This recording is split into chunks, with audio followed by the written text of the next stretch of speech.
Tigers against the Vikings. Week number 9 of Massillon Tiger football. This is Dave Sheets along with Chuck Utterback at Paul Brown Tiger Stadium tonight as the Massillon Tigers, sporting a 7-1 record and looking to clinch a postseason playoff berth, go against the Vikings of Cleveland St. Joseph at 5-2. They too still in the hunt for a postseason playoff berth in Division 2. Chuck, this is a ball game tonight where certainly the weather is as cold as we've seen it this year, without question. It's also a situation where the wind is going to be a factor, and there's a lot riding on this game, of course, as far as postseason action is concerned for both these teams. Well, it certainly is, Dave, and of course, we're not really too concerned about the Vikings right now. We're a little bit more concerned about the Tigers, and they're obviously looking for a victory tonight that would pretty much ensure them a playoff berth this year. And as you say, the weather is going to play an effect. Probably going to get our teeth chattering a little bit too. Well, the Cleveland St. Joe Vikings come into tonight's ball game, as we mentioned, at 5-2, and their record shapes up like this. Started out the year on a fast note, winning their first 5 ball games. Victories over Farm Valley Forge, Youngstown Cardinal Mooney, Barberton, Lakewood St. Edwards, Akron Hoban, and they've dropped their last 2 to Cleveland St. Ignatius, and last week a tough loss to Walsh Jesuit. So they put together a pretty good mark, and they've played some good competition, but of course they've dropped their last 2, and they're reeling kind of a bit right now. Well, I think there's a couple points there that we probably should take up on just a moment. That is, first of all, St. Ignatius is ranked #1 team in the state of Ohio right now, and they pretty much physically manhandled St. Joe, which is something you don't often see. St. Joe has had a tradition of bringing in just huge, enormous, gargantuan type players, and St. Ignatius handled them pretty well physically as well as on the scoreboard. And I think you know, we're pretty much aware of what can happen when you lose a big, hard-fought, emotional football game like that. Sometimes the next week you just kind of are down in the dumps and you don't really come out and play the kind of ball you're capable of playing. And I surely feel that that's the case with the loss against Walsh Jesuit last week. Walsh was playing with their #2 quarterback, and I don't think in a normal setting it probably would not have turned out quite the same way. So they're a fine football team, and you know, losing 2 football games is going to make them even hungrier tonight.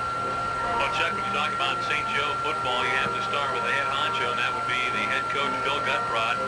Bill has been there an incredible 39 seasons, 258 wins, 100 losses, and 17 ties, and he's quite a man.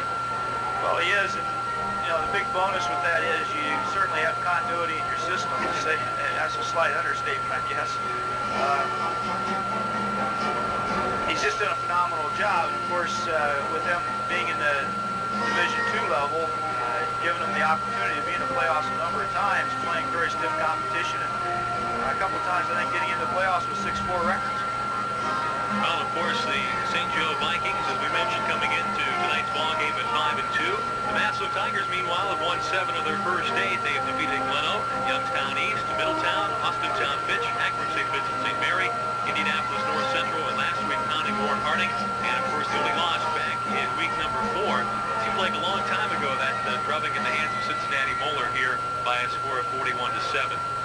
When we come back, we'll continue with our pregame show. We'll take a close look at the St. Joe Vikings and a close look at the Massillon Tigers. But first, let's take this time out.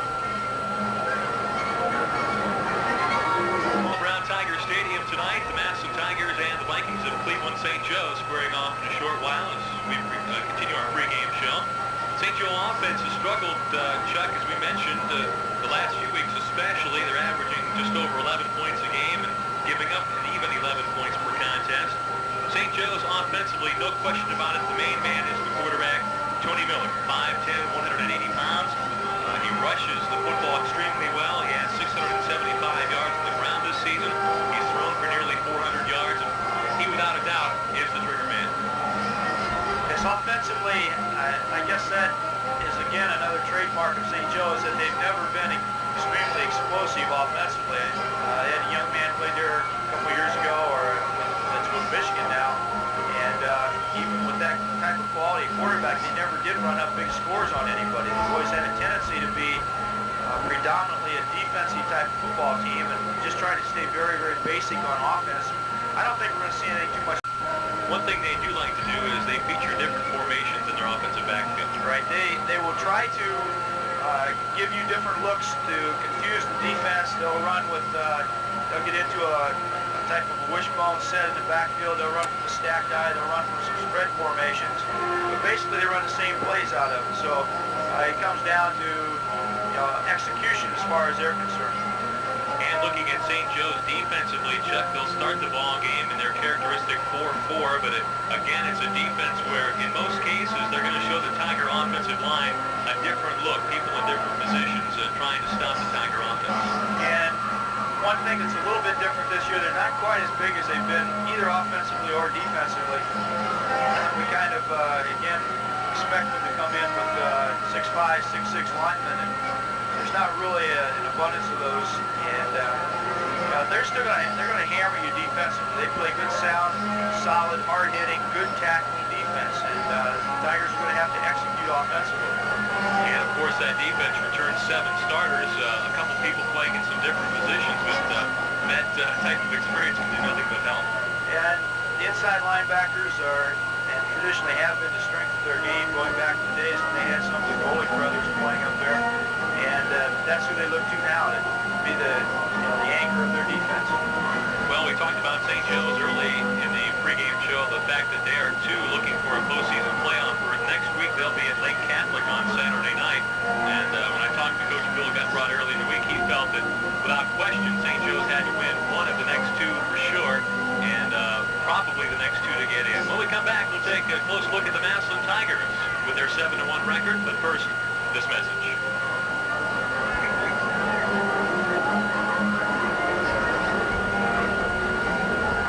Once again, back at Paul Brown Tiger Stadium, the Massillon Tigers getting ready to face the Vikings of Cleveland St. Joe's.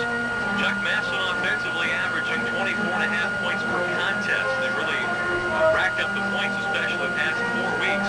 Massillon's defense now, after just surrendering the 2-point safety last week, is now surrendering 13 points per contest. As we look at some of the Tiger numbers, Lamont Dixon, 497 yards. That's a 5-yard per carry average. That's the best on the team. He scored 2 touchdowns. Ryan Sparkman, 514 yards, leads the team in rushing. And, of course, Sparkman did not play last week. We expect to see him tonight. Yes, I think Ryan is in a little bit better health, and he probably could have gone last week, although he would not have been 100% anywhere close to it. But the Tigers, of course, got some support out of sophomore Quando Ashcraft, and it was a good opportunity to get him some experience. You can see that he has some potential, but it is nice to have the experience of Ryan Sparkman in the lineup and the leadership that he provides this football team. Tiger quarterback Lee Hurst on the year, 1,248 yards passing. He's completing 54% of his passes.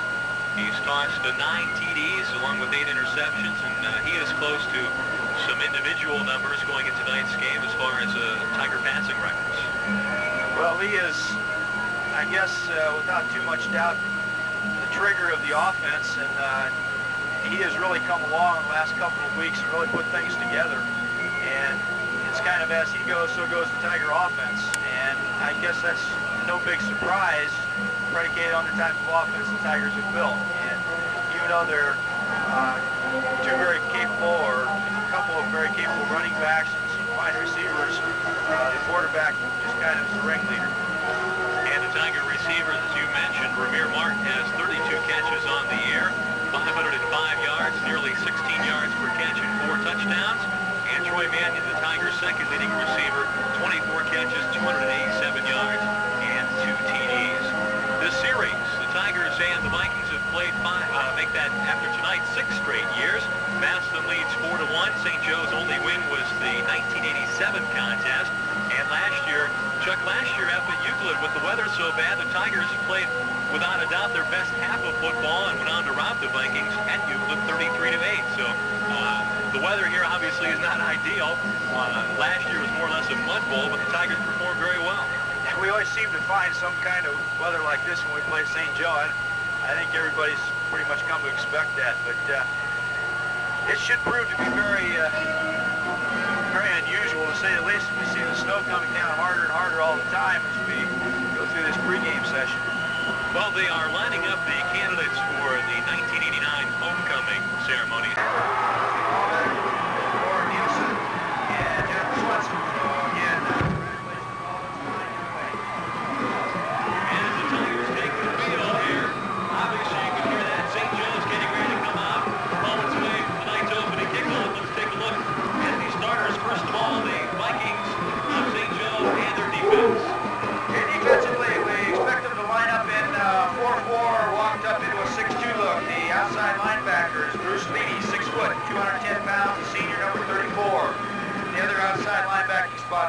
Scott Beach, 5'8", 150 pounds, a senior.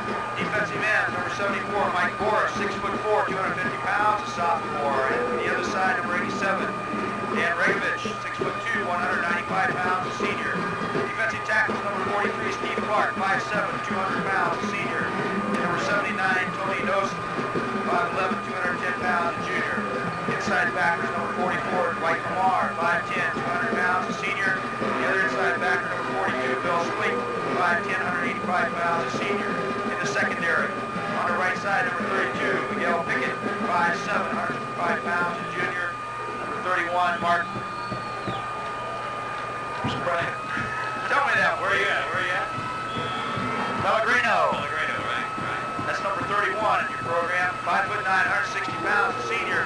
And the free safety, number 21, Brian Brown, 5'6", 140 pounds, and he is a senior.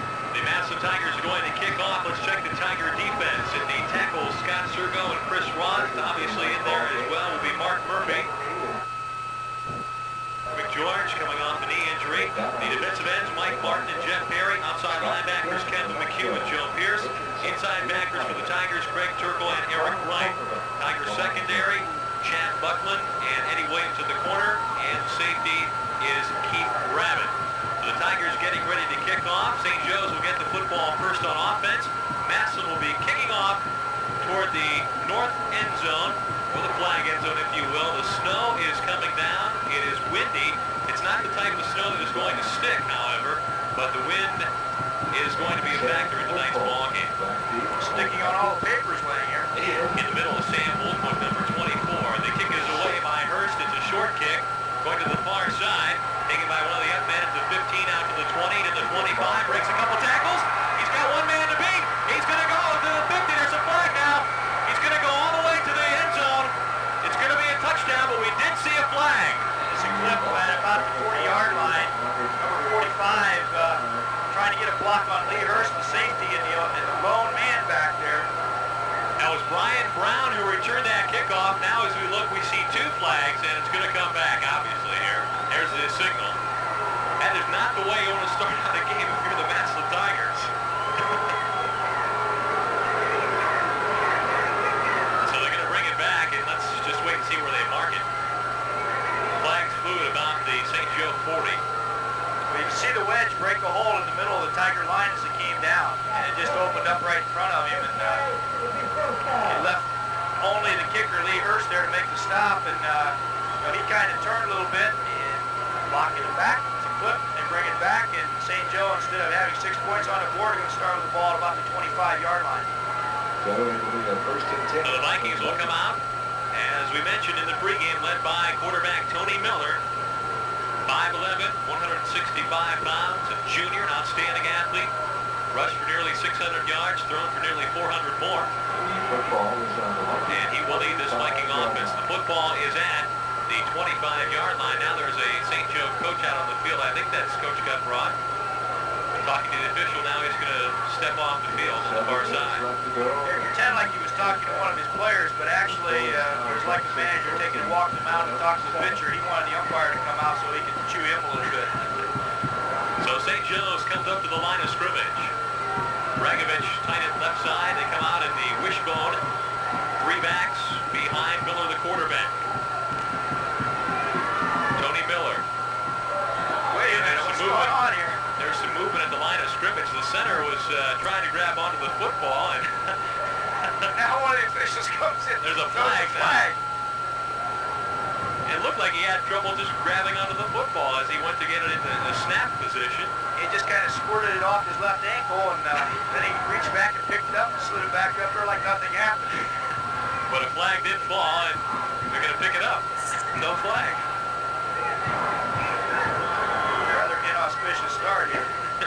The running backs behind Miller are Steve about the 28-yard line, right off tackle there, right side, on the first down carry. Second down and 7 coming up now for St. Joe.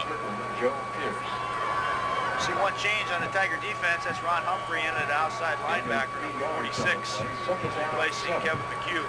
Football is on the 28-yard line. We don't see McHugh on the sideline at this point either. You're right, Ron Humphrey is in there at defensive end. Outside linebacker with it. Give it to Miller. Miller keeps the football. He's got some running room. Crosses the 30 out near the 34-yard line. He's close to a St. Joe first down. It's going to bring up 3rd down and 1 as he found a seam there over left guard. I don't know if that was the option or what. It looked like that's what they were trying to run. He just kept the ball and tucked it up inside. Nearly first down yardage of it. 3rd down and less than a yard to go at the 34. Everybody in close again. The Wishbone give it to the second back and getting across the 35 out near the 38. Running the football that time was number 33, Bob Gardner, 5'9", 159-pound senior back, and he has the St. Joe first down at the Vikings 43-yard line. I think it's the 38.5 yards. First down for the Vikings. There's too much snow coming down, Dave. Just shy of the 39. First down, Vikings. Everybody in close again. The Wishbone here. Miller running the option. Sidesteps a man 40 to the 45 and brought down there. And hanging on to him was defensive tackle Mark Murphy for the Tigers. And getting some help from defensive back Keith Rabbit to bring him down. Good read by Keith Rabbit. He reacted very quickly to it and keeping him from breaking it much farther than that. Not a whole lot of finesse right now. They're just coming off the football and taking it right at the Tiger defense. And right now they're controlling the line of scrimmage. 6 yards on that carry for Miller at the 45. 2nd and 4 for the Vikings. Again, Wishbone, everybody in close. Hand off to the fullback and pounding into Tiger territory is Steve Clark to the 49 before he's pushed back. And he'll have another St. Joe first down depending on the spot of the football.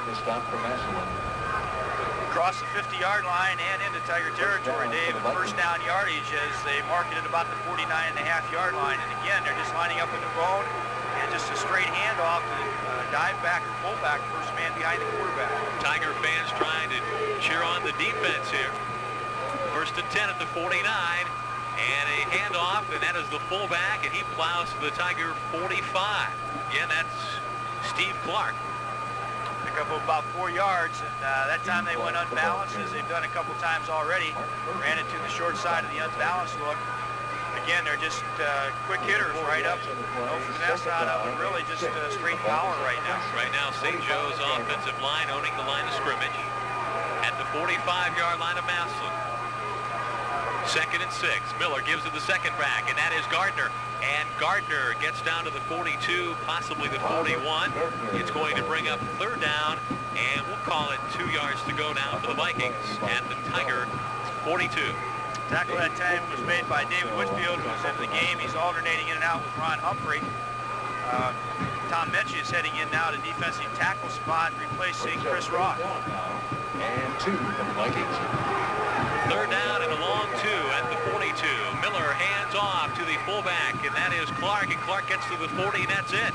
Clark is the ball. And it's going to bring up 4th down and a little less than a yard, depending on the spot of the ball.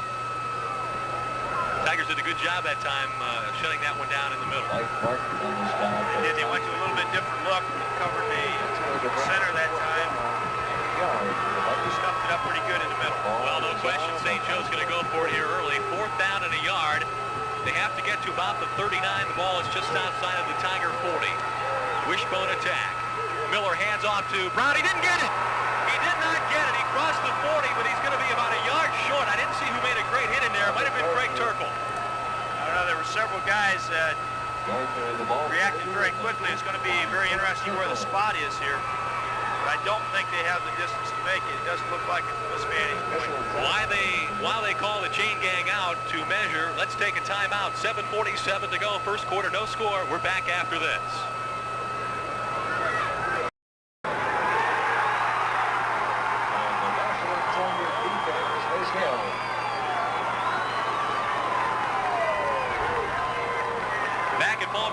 Stadium moments ago, a measurement for the first down, and St. Joe's did not get it by about a half a length of the football. Football is on the Tiger 40. So the Tigers take over on downs at their own 40-yard line. Lee Hurst, the quarterback, Sparkman and Dixon behind him. Hurst rolling right, dumps it out to Manning. He's got it. He goes out of bounds at the 45-yard line to pick up a 5 and a little out pattern in front of the St. Joe bench. 2nd down and 5 coming up. It's a little touch pass there to A pickup of warm his hands up a little bit, get him into the flow of the football game. Not a sophisticated cut, just a quick little out. Nice touch, nice catch, took it out of bounds, 5-yard pickup. For Martin wide to the left, Ramir Martin and Mandy to the right. Hand off to Lamont Dixon, 45. Dixon to the 48, maybe the 49. Ball comes loose, but I think they're going to call him down. Let's see. St. Joe's came up with a ball, but they're going to mark it dead at the 48. And it's going to bring up 3rd down and about 2 yards to go. It's going to be tough hanging on to it tonight. A little chilly out there. Hands get a little brittle.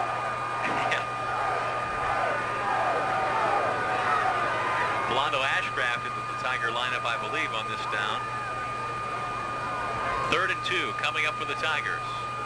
And they give it to Ashcraft. He breaks one tackle and is knocked down to 49. He's not going to get it. Be real close, though, Dave, and I would guess that it's maybe close enough for a measurement.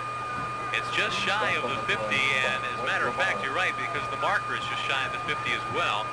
And they're going to take another measurement here. Interesting to get 2 measurements here in the first 2 series for each team.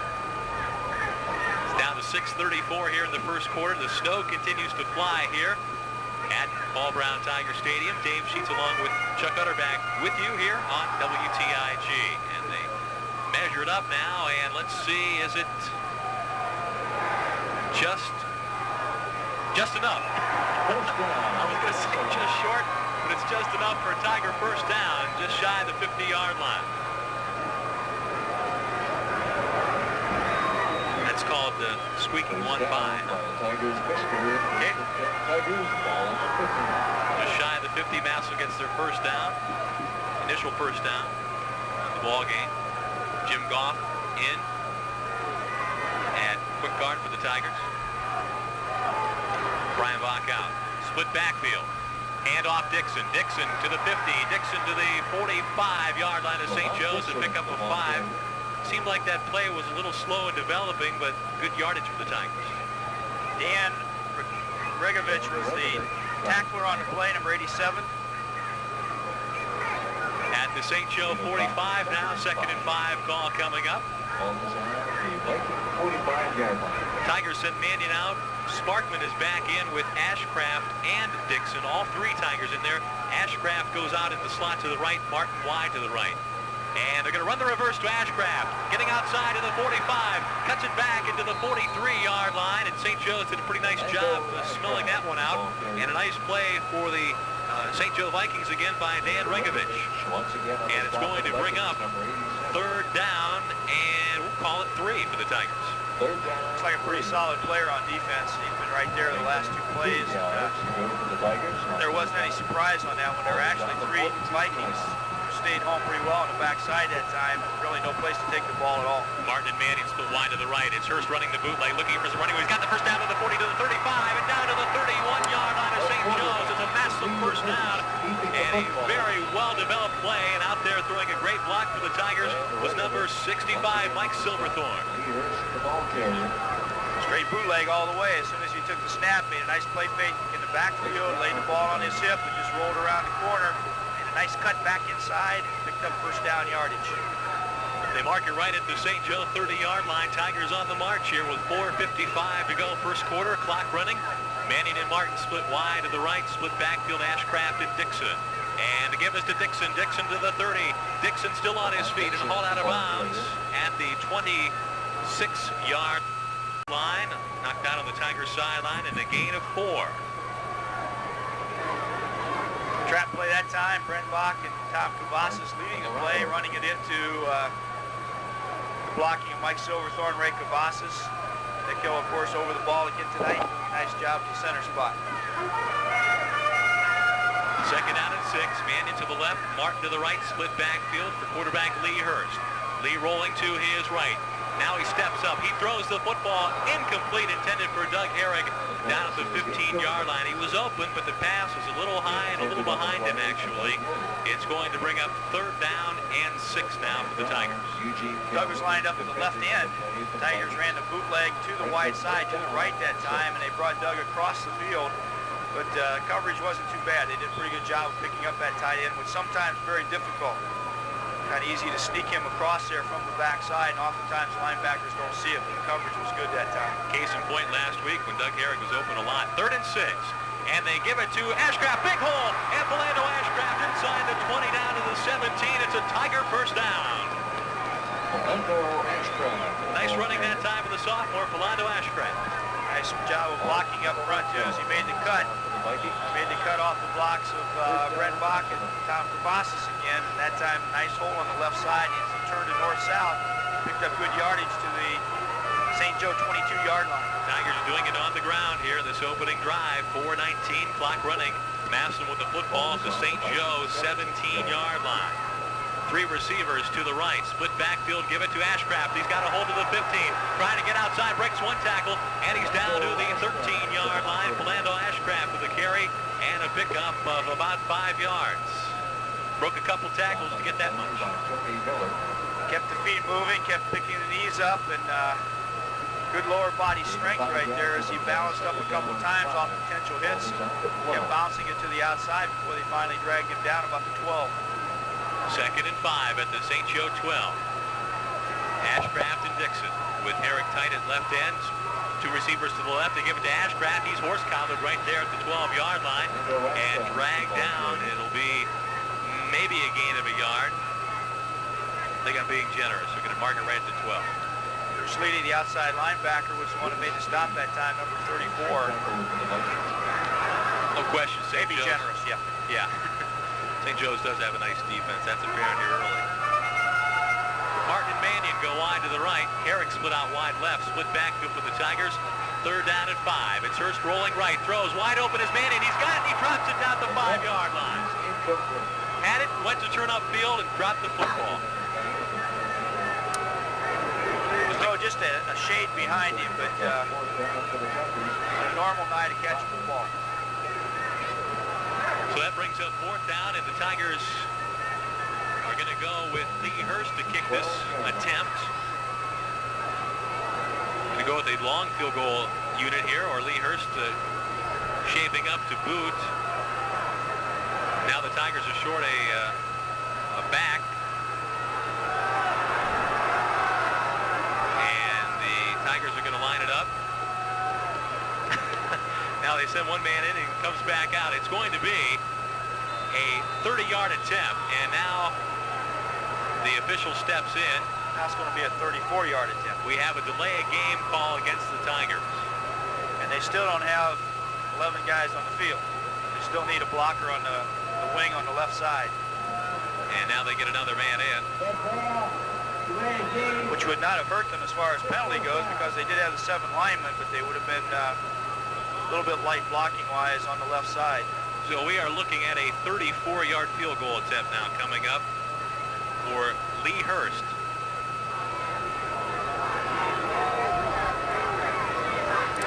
.303 to go. Here in the first quarter. Snap is high, gets it down, kick up, and it was partially blocked. I believe it's going to be short and off to the right. No good. The snap was a little bit high. The place down a little bit came right up the middle for St. Joe. I think as much as anything, when the snap was up just a little bit, Todd Corey had to go up and get it. When he got it back down, it just thrown the timing off. Lee seemed to try to stop the swing of the leg as he went through. Let's take a timeout. 2:57 to go here in the first quarter. No score from Paul Brown Tiger Stadium.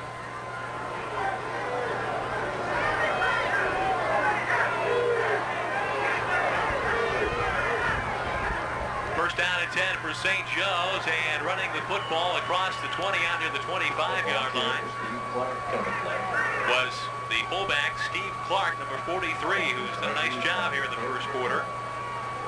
And they'll give him 5 yards on that carry. That time he just came in line of scrimmage and he just hurdled everybody. Just jumped up in the air over the top, kept his legs moving, broke the tackle, and fell forward to the 25-yard line for a gain of half what they need for the first down. At the 25, again, everybody in close. Wishbone, Miller hands off to Woodfolk. He's got a block. Woodfolk across the 30 to the 31, and it appears to be enough for a St. Joe first down. They're not blowing any big holes in the Tiger defensive front. They're just kind of a seam there, but the backs are hitting it quickly, and they're into the secondary so quick. And as you mentioned, enough for first down yardage. This time picking up 6 more yards to 31-yard line. Ball is on the Viking 31. St. Joe with the first down. Clock running, 2:08 to go in the first quarter. No score here. Tigers missing moments ago on a 34-yard field goal attempt by Lee Hurst. Wishbone attack. Give it to Clark, the fullback. He struggles and gets out to the 35, and a gain of 4 on first down. 2nd and 6. Again, nothing fancy and not much of a hole, but Clark made the most of it. Another objective of this type of offense, Dave, of course, is to eat the clock. And we've talked about in the pregame about how St. Joe doesn't score a lot. They basically rely on their defense to hold opponents very low scoring and get a score or two to win the football game. 2nd and 6. Miller running the option, and he's going to be dragged down back at the 32, but some flags flew, I believe, right before the snap. And we have the legal procedure call against the Vikings. It'll move them back 5. Well, this is the kind of thing it's tough for them to handle is when they, they're counting on 3, 4, maybe 5 yards of carry out of their offense. And when they have a mistake like this, it really throws a wrench into their offensive plans. Down to 1:24 here in the first quarter. 2nd down and 11 coming up now for the Vikings. Reminder to stay tuned to WTIG. Later in tonight's game, we'll be selecting our most valuable player. Stay tuned and listen for details on how you can win an autographed football from the 1989 Massillon Tigers, WTIG, and from Studer Sporting Goods. 2nd and 11, and the handoff, and being dropped back at the 29-yard line. Bob Gardner, as the Tiger defense surges and pushes it back for a yard loss. Tackle made that time by Jeff Perry, the defensive end on the right side, but good penetration also by Chris Roth on the inside. Hit behind the line of scrimmage, forcing St. Joe into a 3rd down and possible passing situation. 3rd down and a long 11 coming up now. Ball is just shy of the St. Joe 30-yard line. Down to 30 seconds and running first quarter. No score here from Paul Brown Tiger Stadium in the snow and the wind. Receivers split out now to each side. Miller running the option. Nowhere to go. Did the ball come loose? Let's see if the Tigers got it. It's at the 33-yard line. Keith Rabbit was in there on the dive for the Tigers, but there were also 2 St. Joe offensive linemen there, and I'm not sure. I believe it's going to stay with the Vikings. Yeah, it looked like Jeff Perry again, who came in and kind of punched the ball out from the backside. It was kind of hard to tell with all the congestion, but he tried to run the option. The Tigers call a timeout, Chuck, with 10 seconds to go here in the first quarter. Interesting. Let's take time as well. We'll be back with the final 10 seconds of the first quarter after this timeout. It is our chance to pay tribute to some of those who have made our program the first program of the week. All the past Tiger alumni, please stand now and allow us to offer our thanks. Back at Paul Brown Tiger Stadium, 10 seconds to go here in the first quarter. St. Joe's faces a 4th down and 8 situation, an apparent punting situation. And Chuck, logically, why did the Tigers call a timeout there moments ago? Well, my assumption is that they called a timeout so that on this 4th down situation, St. Joe's going to have to punt the ball south end of the stadium, which is in the face of the St. Joe punter, and that's a real heads-up call. The punter is number 54, who is not listed in our program. Snap back is high. No rush, gets it away, and the Tigers partially blocked it. And the ball is going to end up at the 34-yard line of St. Joe's. And what a break for the orange and black there. The block was by Eric Wright, and the fumble recovery was by Eric Wright. And the whole thing was started by a snap that almost went over the punter's head, and he was just trying to get it off, and he kicked the punt that was maybe 6 feet in the air. And that's the end of the first quarter. We'll come back with a Tiger first down after we take this timeout.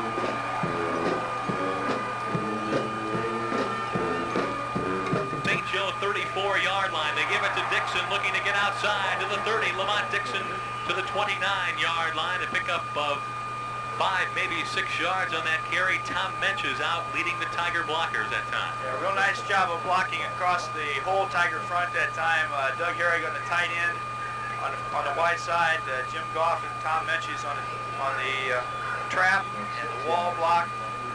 And again, Mike Silverthorne, Ray Cavazos, and Dick Hill blocking solid on the front side. Second and a long 4 just inside the St. Joe 30-yard line for the Tigers. Give it to Sparkman, and the ball comes loose, and I think St. Joe's got it back. Yes, they did. I don't think it was ever a clean handoff between Hurst and Sparkman, and St. Joe's gets the football back. I think you're right there, Dave. I don't think the handoff was ever made, or the handoff was made, but I don't think they ever completed it. Looked like the ball was loose from the word go. So St. Joe's gets it back, stalling another Tiger drive. They have the football at their own 32-yard line, breaking out on offense in the wishbone. First and 10. Miller handing off, and breaking one tackle is Woodfolk, and Woodfolk to the 32 to the 33, and that's it.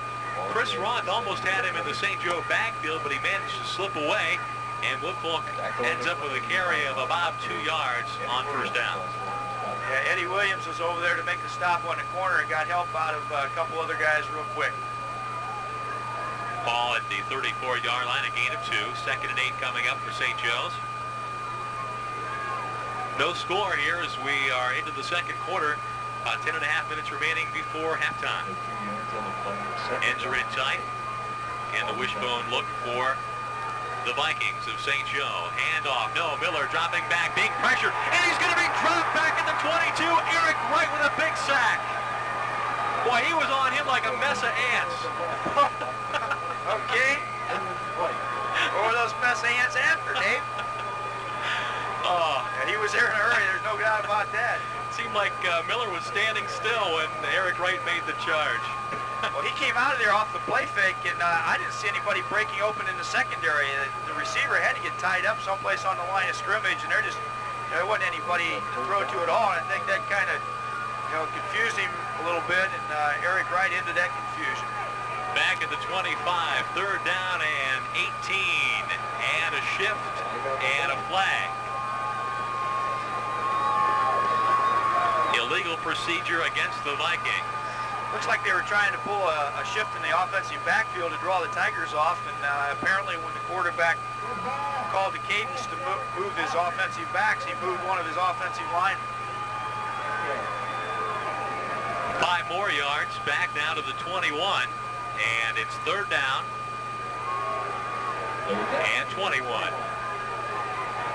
2 receivers split wide to the right. Split backfield now. Miller rolling out to his right, being pressured by Turkle. Turkle has it, but he throws it out of bounds, incomplete on the far sideline. Craig Turkle with the pressure that time on Miller, but he managed to get rid of the football just in time. Yeah, they had a good call on defensively, and Craig hesitated just for a second on the play fake on the inside, and that half a step kept him from bringing down the quarterback as he sprinted out, and then QB just unloaded the ball more than anything else just to get it out of there. Back at the 10-yard line is the St. Joe punter, Troy Mannion, the safety for the Tigers at his own 45-yard line. Tigers setting up the return. Kick is away. It's a squibber. Mannion fields it at this 45. Looking for some running room to the 48, and then he is hammered and dropped back at the 45-yard line. Position first and 10 when we come back. 9:04 to go here in the first half. Let's take this time out. No score. Tackle on the play by Bill.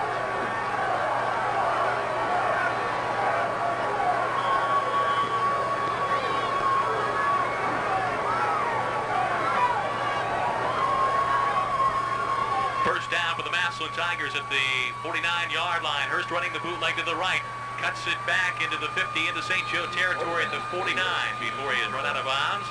And after all of that, the gain of close to 2 yards for the Tigers senior QB. It didn't open up quite as much as it did the first time around. He brought it back into the bench side, and they were able to shut it down and pick up of just about 2 yards. Did manage to get into St. Joe territory at the 49. Mannion and Martin to the right side, or the short side this time. Ashcraft and Dixon split backfield behind Lee Hurst. Long count for Hurst this time. Give it to Ashcraft, right tackle. Ashcraft to the 48, and that's all. Pretty good defense in there. Number 42, linebacker. Again. Right, Spleet was there. Spleet's done a nice job so far in the ball game tonight. He hasn't had a lot of solos, but he's been on the plays right away. Scott Petch, the defensive left end, also there to help out. And the Tigers are faced now with a 3rd down and 7 call at the St. Joe 48. Again, Mandy and Martin split to the right. Again, Ashcraft and Dixon split backfield. Hurst back, looking to his left, looking. He dumps it off. Incomplete, intended for Ashcraft right at the 40-yard line, and it will bring up 4th down. Good coverage that time by the St. Joe defensive back, too. They had plenty of time to throw the football. A nice job of blocking up front, but the secondary did a nice job in coverage as well, and I guess they were equal to the task that situation. Chris Roth will punt from the Tiger 40. Back for St. Joe's is number 21, Brian Brown. Good snap. Roth gets it. High kick. It's a floater. It's going to hit at the 25 and down right there by Tom Mention. So the Tigers, 8:03 to go here in the second quarter. No score. We'll come back after we take this timeout.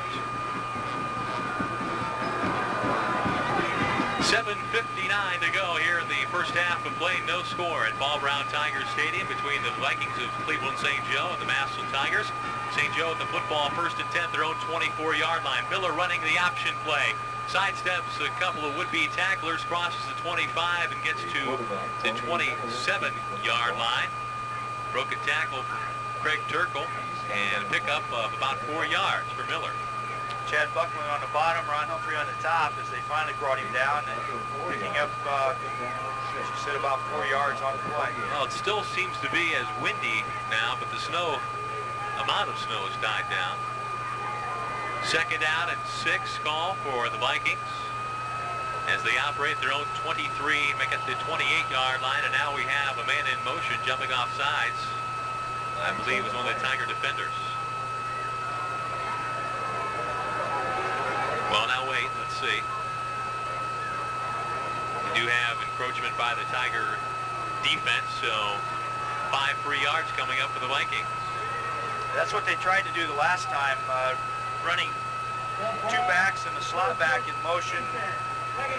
Not really simulating a start, but getting very close to it as the Tigers jump off sides. And I don't know that it made a whole lot of difference the backs were moving.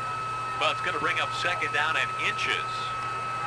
As quickly St. Joe's breaks the huddle, they have 2 receivers split to the right. Miller gives off to the fullback Clark, and Clark pounds for yardage across the 35 and gets out to near the 40, make it the 38-yard line.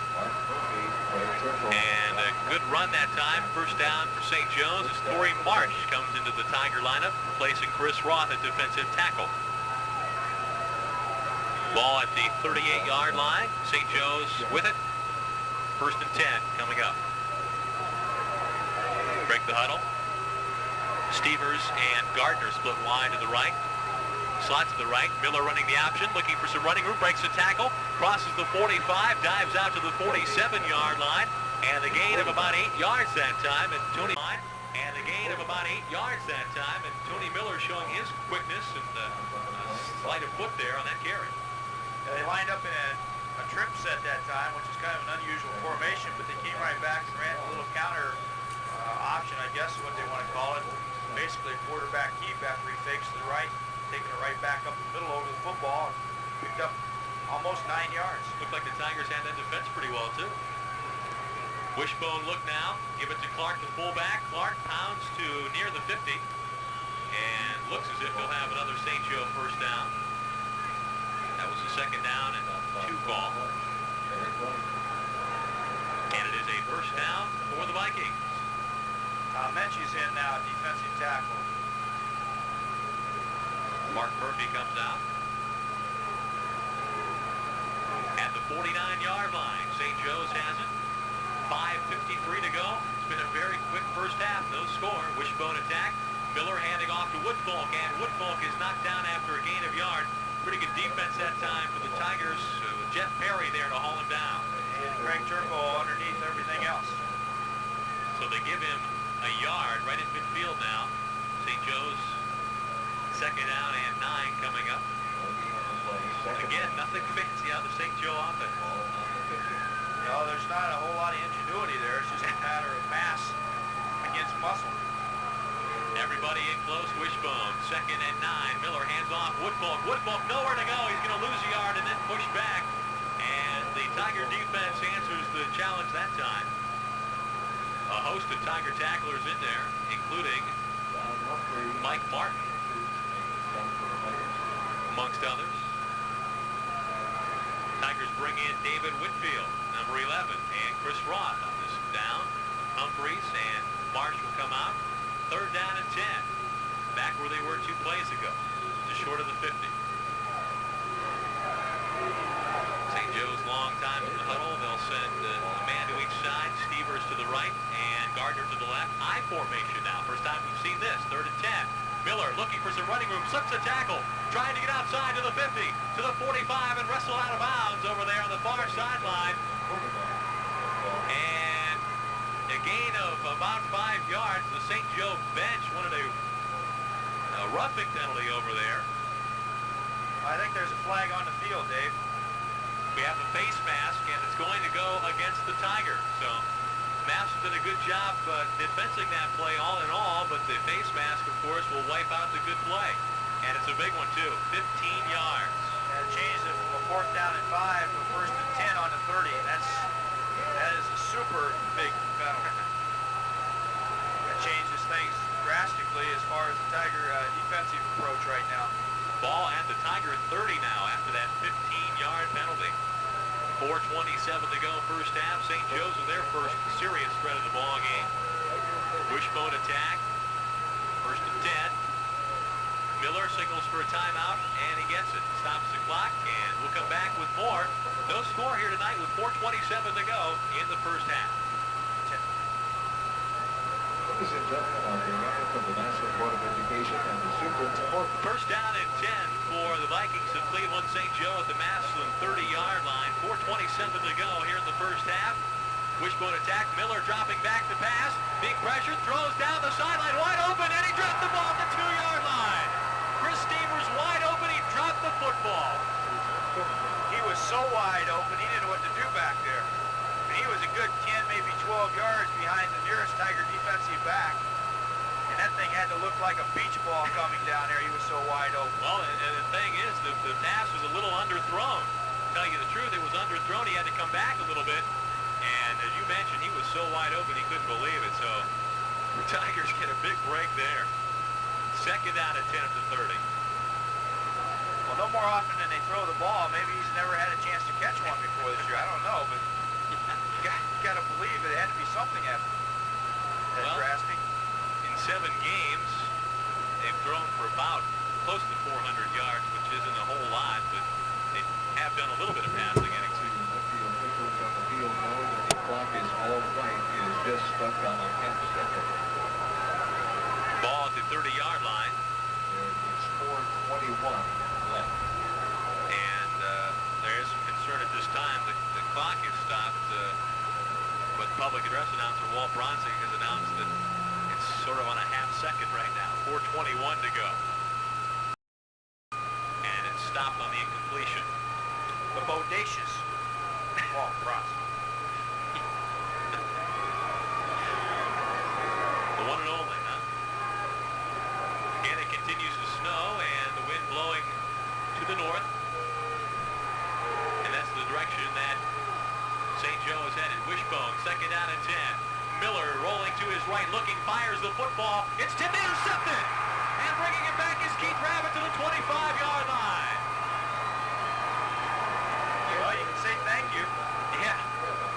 Because they haven't had a whole lot of trouble running the football. They're making 3-4 yards a carry. And now they get down here close and they decide all of a sudden they become a passing offense. You gotta wonder why. Well, I think it's probably because that guy was so wide open on the last play, and he was also pretty wide open on this play, to be real honest about it. The quarterback just completely overthrew him.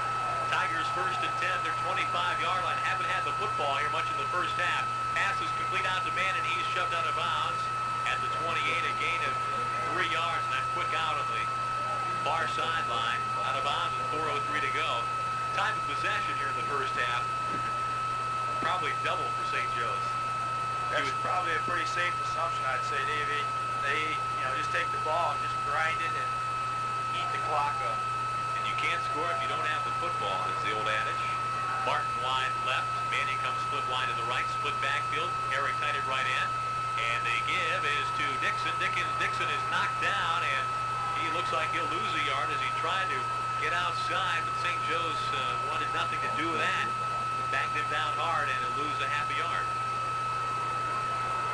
So right away, the Tigers in the hole here, 3rd down and 8. Operating at their own 28-yard line.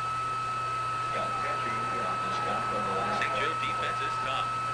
Well, there doesn't seem to be too many cracks in it. At least the Tigers haven't found them yet. Split backfield. Hurst rolling out to his right. Looking, throwing the long ball down the sideline, wobbly, and it is incomplete as Manning collided with the defensive back, but it was a case where the defensive back had excellent field position. Mark Bettarango back there to break it up, and it's going to bring up quickly 4th down, 3 plays and out for the Tigers. Let's watch this punt formation. 4th down and 8. Pierce split wide left, he's covered. Chris Roth ready to punt back at his 15. Good snap back, good pressure, and it was almost blocked. And Roth hits it out to the 45, bounces out of bounds at the Massillon 48. So St. Joe's gets good field position here with 3:15 to go. One of the St. Joe defenders came barreling in there and almost blocked it.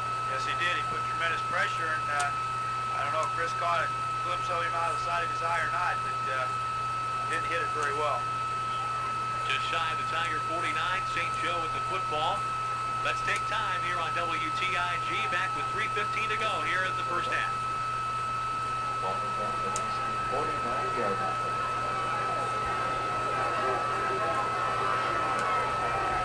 First down and 10 for the Vikings of St. Joe at the Massillon 49. Hand off to the fullback Clark, and Clark dives to the Massillon 45-yard line. Pick up of a good 4. Tackled by Joe Pierce, outside linebacker. Exactly 3 minutes to go here in the first half. No score here tonight as we're closing in on intermission.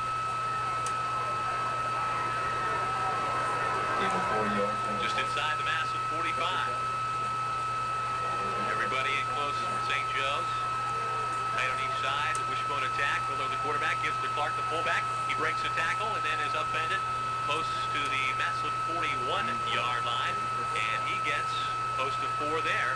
So it's going to be 3rd down and about 2 yards to go now to the Massillon 41. Stop that time by Craig Turco, but not before he was able to pick up nearly first down yardage. And again, the St. Joe offensive line is coming off the ball and moving the Tiger defensive line back.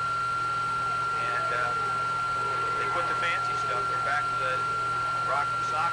3rd down and about 2, and they give us to the second man through, breaking a tackle inside the 30 down to the 28-yard line. Bob Gardner has the St. Joe first down, and he almost broke loose. And a tackle was made by Mark Murphy, who was almost in a position of safety right there, but if he hadn't hung on, he would have been gone. He would have broken. He was hanging on to the jersey, barely able to hang on. Now the clock of factors, we're down to 1:55. And it's 1st and 10 for St. Joe at the Massillon 28. Wishbone attack. Miller drops back, looking to throw. Now he keeps it 30, 25, 24 maybe, and rammed out of bounds. On the Tiger sideline, stops the clock with 1:40 to go. And on a busted play, or a play in which he wanted to pass, he took off and picked up about 4. Yeah, it's almost, it makes you almost take a deeper breath when you see him drop back for pass and he decides to run it. Almost as soon as see him throw the ball, I think. He's an outstanding athlete. Just inside the Tiger 25. 2nd down, and we'll call it 6. 1:40 to go, first half. Clark, the fullback. And a gain of 2. As he comes to the 23. And Tiger defense stuffed that one inside. Yeah, good job of stacking things up by Tom Menchus, who was underneath that whole pile. I don't know if he's going to get credit for the tackle, but he was the one that piled everything up. I think St. Joe still has, what, a pair of timeouts left? Spent one, I know. Spent one at the end there when they had only 10 players on the field. I think they might have to... We're down to 1:11 clock running. It's 3rd down and 6 at the Tiger 23-yard line. Miller rolling out to his right. He looks. Now he's going to run to the 25, and he's not going to make it. Out of bounds at the 24. He'll lose a yard. So Mike Martin was there to fight off the block and eventually drag him out of bounds. great coverage by the Tigers secondary that time. Sure was. He just kind of strolled out to the right, and he surveyed the secondary for quite a while. Couldn't find anybody to throw to, and Mike Martin was then able to come off, block, and take him out of bounds. Well, they're going to bring in the kicker, number 14, and he certainly has the leg. And again, he's not listed in our program. Those are the kind of guys you hate to see. It's a 41-yard attempt, and he can get it. He was getting it in the pregame. Snap back, kick is up, but it's going to be way short. Way short, as he's about 10 yards short and off to the right by about 5 yards. So the field goal attempt is no good. 51 seconds to go here in the first half. Let's take a timeout on WTIG.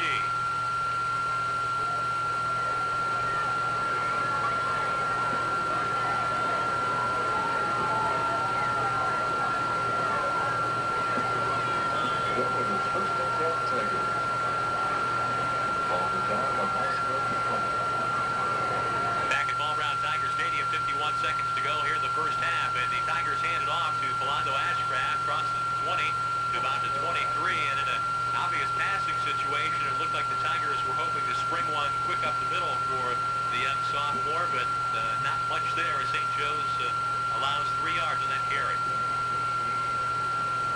Inside linebacker Rich Leedy came off. Defensive tackle came off the block real quick, able to make the stop. Tigers don't seem to be in any hurry. Lee Hurst on the bootleg trying to get outside to the 20, to the 25, and run out of bounds there out near the 28-yard line. He's going to be short of the first down. Clock stops with 18 seconds to go here in the first half. Again, it appears as if the Tigers are willing to go into the locker room dead even at 0. Probably would just as soon have seen the clock go ahead and wind down here, back in and get things rearranged at halftime. I don't think they want to get in a situation where they have to punt the ball, but it's a possibility now. Third down and about 3 at the 28-yard line for the Tigers.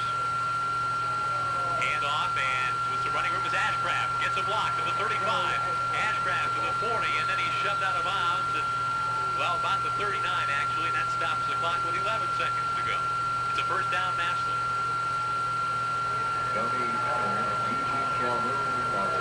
Good speed to the outside once he broke the line of scrimmage, but good pursuit again out of the Vikings, and their defense gives you a little bit, but it doesn't let you take too much. They have a couple of safeties deep now. 11 seconds to go at the Massillon 38. Tigers have 2 receivers to the left, 1 to the right. Hurst drops back, fires it out to Martin. Martin pitches it back to Dixon. He's got it, and Dixon out of bounds at the 46-yard line of St. Joe with 5 seconds to go. The old flea flicker. You can see that one coming, and the pitch actually was just a bit behind Lamont Dixon, but he managed to hang on and carry it forward. And at the St. Joe 46 now, 5 seconds to go. One more try, I guess. Well, throwing into the teeth of a pretty strong wind, too, as they're throwing toward the scoreboard, and the wind very strong out of the south. So I don't know if there's any possibility of getting into the end zone from here. Same formation. Looking for Martin. They lob it down the sideline, and it's going to be tipped and intercepted at the 20, to the 25, to the 30. Has some sideline running room, and taking it out of bounds as the clock runs out is the defensive back, Tony Miller, the quarterback, and he picks off the pass right at halftime. So we played the first 24 minutes. It's Massillon nothing, St. Joe nothing. Tigers. Wouldn't this be a grand night for overtime? Oh, wonderful. Dirty words. 862-117. Remind me to hit you if you're right after the game, okay? No. It's Ashcraft. Ashcraft will drop back deep for the Tigers. Back deep for Massillon. Relford and Dixon flanking him. St. Joe's ready to boot it away as we start the second half. Tigers are going to get the football first as we prepare for the final 24 minutes. There's a signal from the official. Again, strong wind blowing to the north. Kick is away, puts it on the ground, skips down to the 15, and picking it up is Relford. Now he falls on it back in the 12-yard line, and the Tigers are going to start deep in their own territory.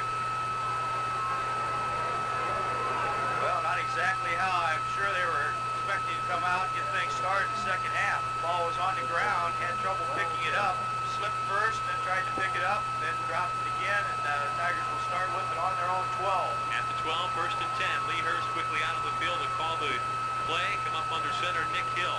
Manning and Martin split wide to the right, split backfield. Ryan Sparkman in there with Lamont Dixon. Give it to Sparkman. Sparkman crosses the 12 to about the 14, gain of 2. Behind the left guard that time. Ryan Sparkman with limited play in the first half, coming back, trying to come back from that bruised right knee suffered 2 weeks ago. The Tigers able to pick up maybe 2 on the play as pretty much a straight dive play over the left side, left guard, left tackle spot, and stacked up for a very short gain. Manning and Martin come out wide to the right again. Split backfield, Dixon and Sparkman on 2nd and 8. Hurst back, looking to his right, being pressured, fires. Martin has it at the 22, and there should have been an interference there. Looked like the defender hit him early, but no flag by the official who was standing right there watching. Yeah, sure looked different from this angle, but I guess that's why we're up here. Could well have been a call there, but no call, and it's 3rd down and 8 already. Just for that, we won't announce the officials for tonight's game. Touche, huh? 8 yards to At the 14-yard line, Massillon, 3rd down and 8 coming up. No score as we're underway here in the second half of play, and the snow heavier by the moment. Split backfield. Hurst. Give to Dixon. Dixon 15. Dixon to the 20 and then cut down. And it's going to bring up 4th down and 3 yards to go. Looked like that play might go a little bit longer, but quickly up there to make the hit was Bruce Leedy, the linebacker. I tell you, they pursue quickly, they read well on defense, and they just don't give you much. 4th down and 2. Ball at the 20-yard line. Chris Roth to send the punt back at his 8. Brian Brown, the deep back. Kick away. Roth puts it on the ground, hits at the 45, rolls into midfield, gets a good roll, and will roll to the St. Joe 43-yard line. Let's take a timeout. 10:21 to go here in the 3rd quarter. No score. We're back after this.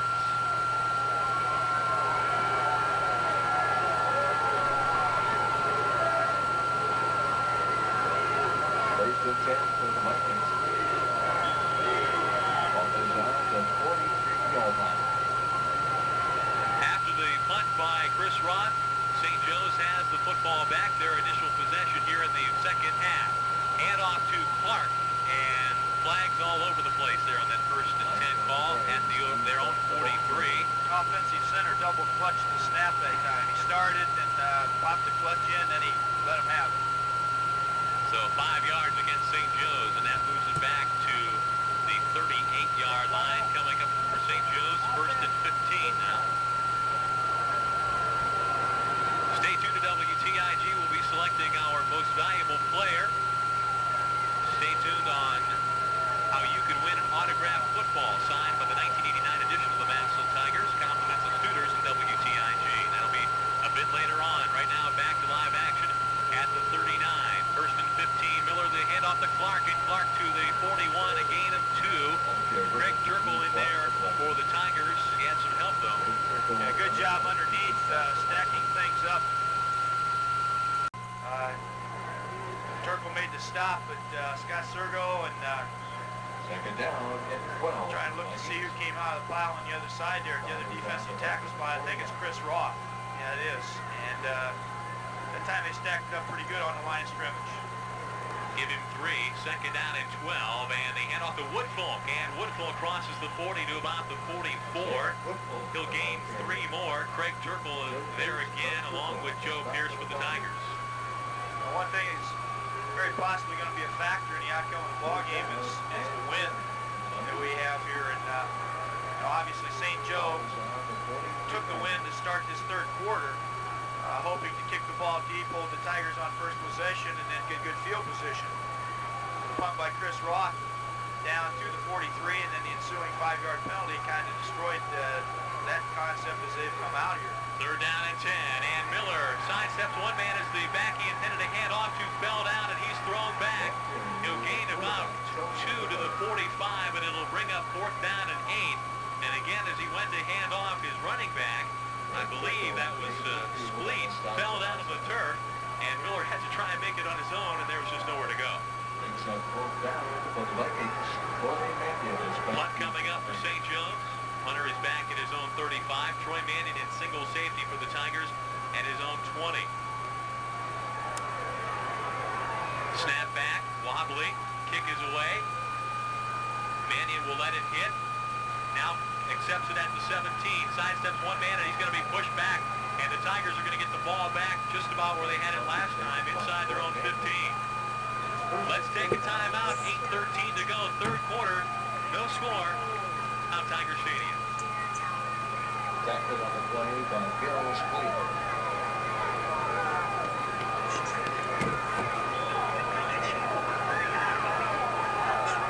Football is 15 yards. First and 10 for the Massillon Tigers at their own 15-yard line. And we have a couple flags fly as the Tigers are getting lined up, ready to go. Tigers tight end going in motion that time, and I think what we're getting right now is a little jamming in the signals. Anyway, it's going to cost the Tigers 5 as they march it back to the 10-yard line. And Massillon is faced with a first down and 15 now. And you're running out of real estate behind you. That sort of thing happens. Brent Bach brings into play for the Tigers, and Jim Goff is going to come out. 7:57, clock running, third quarter, no score. Massillon with their second possession here in the second half. Manning and Martin come wide to the right. Dixon is in the slot right. Sparkman the lone setback. Hurst fakes, throws the football out there, and it is incomplete out to the 30-yard line, intended for Herrick that time. Basically, the football got away from Hurst, and it was a moving duck out there, not catchable for anybody. Yeah, Doug was held up on the line of scrimmage. He couldn't get out. He didn't get off the line of scrimmage, and it was basically a timing play where Lee dropped back to the wide side, stopped, pulled up, threw it back to the weak side. And the closest player was the defensive back. All right. Second down and 15 coming up for Massillon at their own 10. Again, it's Manning and Martin out to the right. Dixon in the slot right, lone setback, Sparkman gets it. Sparkman to the 10, out to about the 13-yard line, a gain of 3 maybe. And the Tigers will be faced with a third down and 12 call. Good reaction by the St. Joe defense to close it down quickly. Sweet was there again, number 42, and he's been right around the ball all night long. Bruce Leedy also mentioned his name several times. Third down and 12 coming up for the Tigers. No score in this one. Approaching the halfway point here in the third quarter already. Again, Manning and Martin out to the right. Hurst looking, lofts it out there. Incomplete, intended for Ramir Martin at the 21-yard line.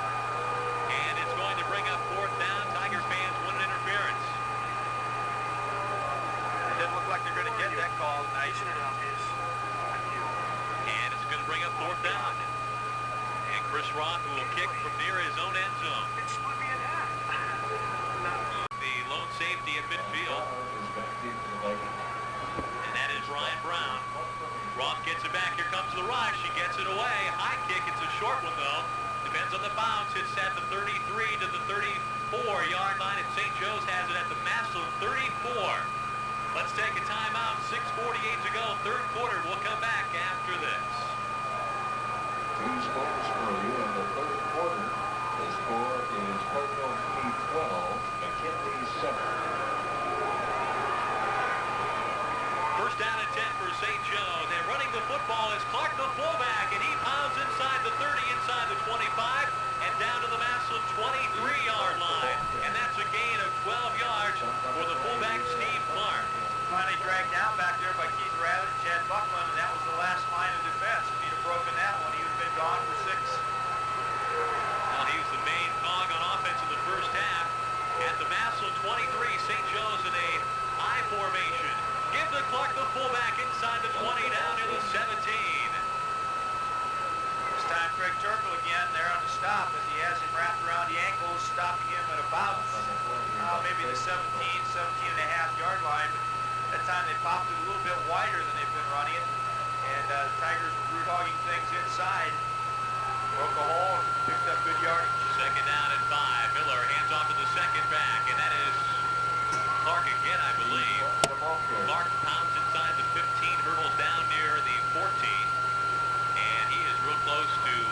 First down yardage, third down coming up, less than a yard to go, just outside of the Massillon 13. Again, Greg Turkle with help from Jeff Perry. Greg Turkle been all over the field defensively for the Tigers tonight. Third down, less than a yard. Power I. Give to the running back, Clark. Clark inside the 10. Clark down to the 6-yard line. He's got a first down and goal situation coming up now for the Vikings. This time, the other inside backer, Eric Wright, makes the hit, but not before he picks up sizable yardage. And first and goal situation at the 6-yard line as Tigers send in their First down, goal line unit. So St. Joe, after playing the field position game, has put themselves in a real good position here to get on the board first. First and goal at the Massillon 6. Miller to Clark, the fullback, and he gets to the 4 and close to the 3. And I don't know how he got through the line of scrimmage that time because there were 2 or 3 orange jerseys who got penetration, and he just seemed to duck down and go underneath them. Mike Martin, one of the Tiger defenders, in there to wrap him up. And the ball just inside the 5. Second and goal for St. Joe's with 4:35 to go. Third quarter, no score in the game. First real major threat by either team right here. Miller running the option to the 4, to the 3, and close to the 2-yard line. That time he faked to Clark. And Tony Miller, the quarterback, took it down to about the 2.5. Third down coming up. Tiger defense trying to keep the Vikings out of the end zone here and keep this a scoreless ball game. Come out. Again, the stacked eye. The quarterback Miller to Clark, the fullback, to the 1-yard line. And he stopped short of the goal line. It's going to be 4th down and about a yard to go. Somebody got an arm on him at about the 2.5-yard line and knocked him off balance. He fell down, and had they not hit him there, he would have been in. And St. Joe's, no question, they're going to go for it here. Ball just inside the 1-yard line. 3:30 to go. They'll line it up. Again, the power ride to the quarterback Miller. Miller hands off second back, and touchdown St. Joe's.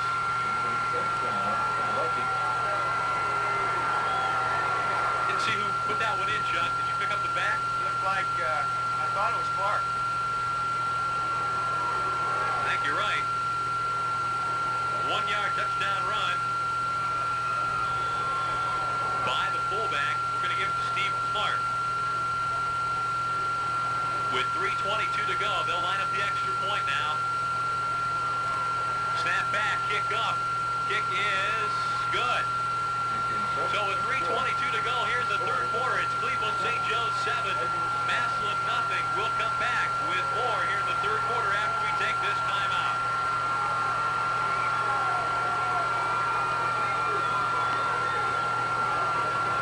Vikings of Cleveland St. Joe have broken out on top.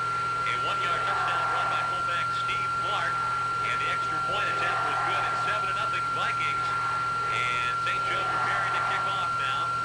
Rolando Ashcraft, deep in his own 5. He's flanked by Don Relford and Lamont Dixon. Kick is on the ground once again. They'll let it skip to Relford. Bounces by him. Picked up by Ashcraft. He fumbles the football. It's loose, and it goes out of bounds, and it will stay with the Tigers.